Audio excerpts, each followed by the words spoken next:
for, we need to talk about the moms of the boy children. Happy Friday, guys. Ooh, why you know so? Anyway, um, mascara. Anyway, so what I'm going to say is definitely not a direct answer to what Selaelo is asking. I just wanted to make a note as someone who came from a patriarchal family. And by patriarchal, I mean that the dad was the boss. Gabon. Um, so I think that it's it's a cop out to blame moms for who men turn out to be. I think it's been proven time and time again that men become who they want, one, even if you can pour everything you can into them as a mom. At a point, a child becomes a man and decides.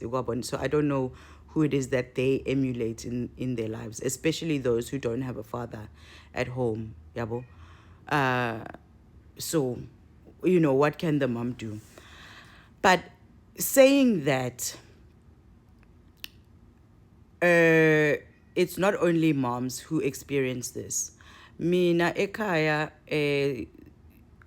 ngikhuliswe umkhulu wami ne, but umkhulu wami, obviously he raised his kids and he had many children, and most of them were girls, and he only had 2 boys. But I'll focus on the one boy because he was the one that was in the same household, and then omunye beka 16 Cape, so yena ngimbali.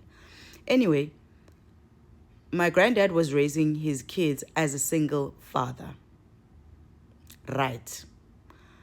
And I'm saying this in comparison to what Selaelo is asking about, a single mother. Okay. So now we've got a scenario where there's a single father and he's raising girl children and 1 boy child. Right. So my uncle turned out to be the very typical quintessential uncle, and you know exactly what I'm talking about, yabo. And when I think maybe I was early 20s or whatever, but I was kind of having the conversation, not jousting, but testing my politics up against my grandfather, Dabo. And I was asking him, Uguti, when father, you raised your daughters and held them to such a high standard. What happened to my uncle? Because now you raised him in the same household. So why did he turn out like this? My uncle was someone who was very handsome, charismatic, smart, funny, talented, anything ongayicabanga that you would need to make a good life and be a good man that makes an impact in this world, at least at the very least in your own family. My uncle he had everything to be, yabo. Then it turned out not to be ekugcineni. So manje ngibuza umkhulu wami mina ngithi, when it seems like you held your daughters to a super high standard and you didn't have those same standards for my uncle, because why is he like this? My grandfather said something to me. He said, first of all, he treated everyone the same, which I think is something that single moms will also say. Yes, that's good. Bakhona laba boy mom, like, oh nyana wami yena yedwa endanikwa nguThixo, where they treat their boys like the sun comes out of their ass and bagcine baba useless. No, siyabazi labo bakhona. Babekeni labo aside. I'm talking about the 99% of parents who give everything to their children. I'm talking about those normal parents who also at the end, the sons, but so my grandfather said that, no, I did everything that I could, that I thought was right for my kids. However, I was hard on my daughters because A home where the matriarch is nuts and she's useless and she's, that whole entire bloodline is done.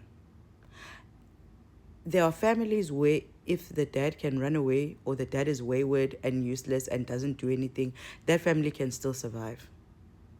That family can still survive because the matriarchs in that family will make sure ukuthi ama-family ayaqhubeka, abantwana banakho konke abakudingayo.